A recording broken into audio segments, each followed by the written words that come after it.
જય હિન્દ, જય ભારત. હું પદ્મિની બાવાડા. હાલમાં જ મેં એક વિડીયો જોયો રચનાબેન નંદાણીયાનો. બેનશ્રી, આપને માફી માગવાની જરૂર નથી રાજપૂત સમાજની.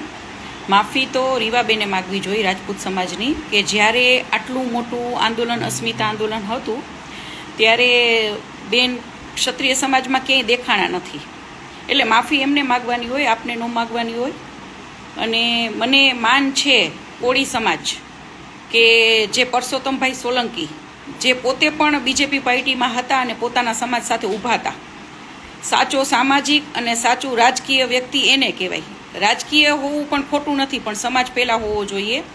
તો બેન, આપને કોઈ ક્ષત્રિય સમાજ પાસે માફી માગવાની જરૂર નથી. અને ક્ષત્રિય સમાજને પણ હું વિનંતી કરવા માગું છું કે આ રાજકીય મુદ્દો છે તો રાજકીય રહેવા દો.